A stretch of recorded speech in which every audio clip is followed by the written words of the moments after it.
हाँ, PYQ का नाम सुने होंगे पहले से, यानी प्रीवियस ईयर क्वेश्चन की बात कर रहे हैं, पिछले साल का क्वेश्चन।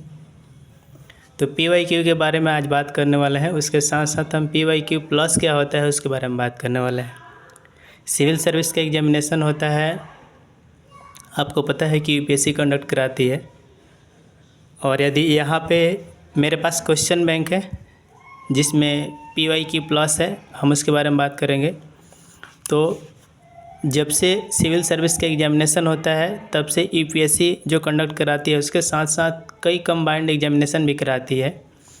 तो उसके बारे में हम बात करें, यहाँ पे आप सुने हैं कि NDA, CDS, CAPF और उसके बाद ICS, बहुत सारे एग्जामिनेशन है जो UPSC कंडक्ट कराती है। हर एग्जामिनेशन के लिए, चाहे आप SSC का तैयारी कर रहे हो, बैंकिंग का तैयारी कर रहे हो, नीट का तैयारी कर रहे हो, या IIT JEE का तैयारी कर रहे हो, या किसी स्टेट PCS की तैयारी कर रहे हो, या UPSC की तैयारी कर रहे हो, तो आपके लिए PYQ इम्पॉर्टेंट है। लेकिन यहाँ पे UPSC जो एग्ज़ाम कंडक्ट कराती है सिविल सर्विस का, उसके साथ साथ बहुत सारे एग्ज़ाम कंडक्ट कराती है। और उसमें GS है, और उसके बाद फिर से GS में जितने सब्जेक्ट है, हिस्ट्री, पॉलिटी, इकोनॉमी, ज्योग्राफी, जो मेन इम्पॉर्टेंट सब्जेक्ट है, प्री और मेंस में इसका काफ़ी रोल होता है।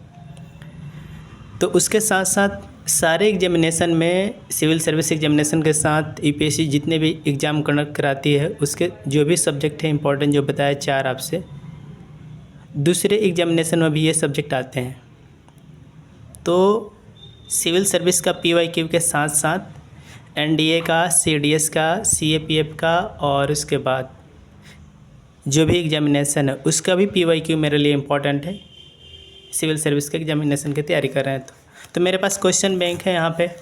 और क्वेश्चन बैंक में देखिए कौन कौन सा क्वेश्चन बैंक में किस किस सब्जेक्ट के साथ साथ कौन से पेपर का इसमें क्वेश्चन दिया हुआ है। तो यहाँ पे IS है, इंडियन एडमिनिस्ट्रेटिव सर्विस, इसका क्वेश्चन बैंक है ये। इसके साथ साथ PCS का, पब्लिक सर्विस कमीशन का भी दिया है, CDS का भी दिया है। CDS डिफेंस का एग्जामिनेशन है, NDA भी डिफेंस का एग्जामिनेशन UPSC ही कंडक्ट कराती है, CAPF का भी एग्ज़ाम कंडक्ट कराती है UPSC। और उसके बाद नेट, JRF जो आप सुने हैं, NTA, नेट, जितने भी PYQ है जो अदर एग्जामिनेशन के लिए UPSC एग्ज़ाम कंडक्ट कराई है उस एग्जामिनेशन का भी क्वेश्चन UPSC के लिए इम्पॉर्टेंट है। तो ये आप देख सकते हैं दृष्टि का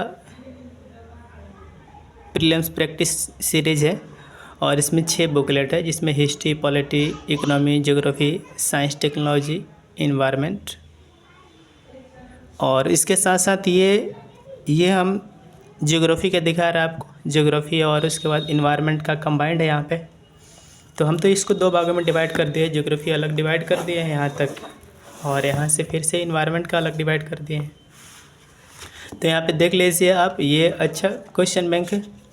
और ये UPSC के साथ साथ जो CDS, NDA है और CAPF है, और उसके बाद UGC नेट है, PCS जैसे BPSC हो गया, और उसके बाद फिर से UPPCS हो गया।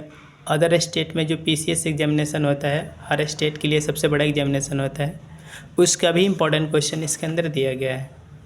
और उसका डिटेल्स सॉल्यूशन भी यहाँ पे है। मतलब मेरे अकॉर्डिंग यदि इसमें 10,000 क्वेश्चन है इस सीरीज़ में, 6 बुकलेट में। ये इन्वायरमेंट का आप देख लिए।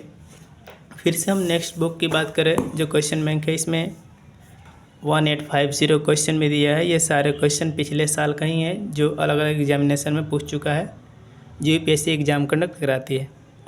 ये कॉन्स्टिट्यूशन का है, भारतीय संविधान, और उसके बाद राज्य व्यवस्था का, पॉलिटी का, अच्छा है मेरे अकॉर्डिंग। और उसके बाद इसमें 10,000 क्वेश्चन दिया गया है और उसका एक्सप्लेनेशन डिटेल्स में दिया गया है। यदि इस क्वेश्चन को प्रैक्टिस और PYQ अच्छे से ये कर लिया जाए तो मेरे हिसाब से हर साल जब सिविल सर्विस एग्जामिनेशन होता है उसमें कम से कम 20+ क्वेश्चन आराम से इससे बन जाएंगे, 20+ क्वेश्चन डायरेक्ट इससे बन जाएंगे। और उसके बाद फिर से यहाँ पे अदर सब्जेक्ट की बात करें तो अदर सब्जेक्ट एक है मेरे पास, हिस्ट्री।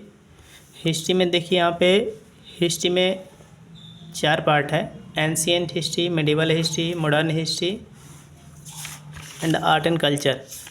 आर्ट एंड कल्चर एक ऐसा सब्जेक्ट है जो प्री में भी आता है, मेंस में भी आता है। देखिए ये हम इसको पढ़े हैं और इसको एक एक चीज़ें मुझे अच्छे से याद करना पड़ेगा। और इसके लिए फिर से देखते हैं, यहाँ पे अच्छा बुकलेट है क्वेश्चन बैंक का, और मेरे अकॉर्डिंग देख सकते हैं आप एंशिएंट, मेडिवल, मॉडर्न सारे सब्जेक्ट को इसमें डिटेल्स में दिया गया है। इसमें एक चीज़ें होना चाहिए मेरे अकॉर्डिंग, क्योंकि क्वेश्चन लगाने के बाद ये नहीं पता चलता है कि ये क्वेश्चन कब पूछा गया था।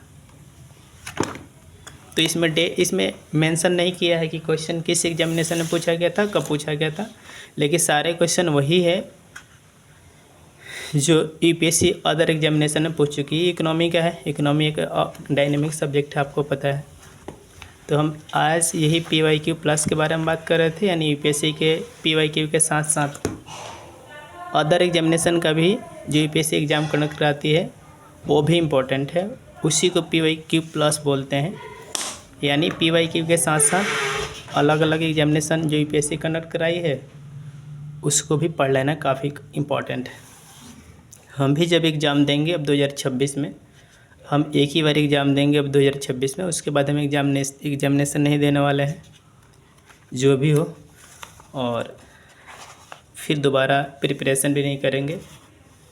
मतलब कहने का सेंस है कि मेरा लास्ट बोले फाइनल जो भी अटेम्प्ट है हम 2026 में देंगे, और उसके बाद जो भी हो देखा जाएगा।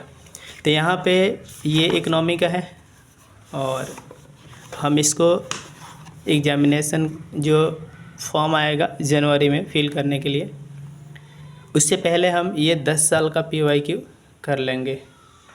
10 साल का PYQ एक एक चीज़ है, उसके बाद हम टेस्ट देंगे ऑफलाइन। ऐसे तो ऑनलाइन हम टेस्ट देते ही हैं। ऑफलाइन विजन का और दृष्टि का पॉसिबल हो तो ठीक है, नहीं तो विजन का अभ्यास आता है जिसमें 3 टेस्ट होता है, वो भी हम ज्वाइन करेंगे, उसके बाद टेस्ट देंगे। और यहाँ से काफ़ी क्वेश्चन रिफ्लेक्ट होंगे टेस्ट सीरीज़ में, और जब एग्जामिनेशन होगा फाइनल तो उसमें भी काफ़ी क्वेश्चन रिफ्लेक्ट होंगे जो अदर सिविल सर्विस एग्जामिनेशन के साथ साथ यूपीएससी एग्जामिनेशन में पूछ चुकी है क्वेश्चन। तो ये आज PYQ के बारे में हम बात करने वाले थे, और मुझे लगा कि बताना ज़रूरी है आपको कि हम प्री एग्जामिनेशन के लिए क्या कर रहे हैं, और आप भी अपना पढ़ाई अच्छे से करते रहिए।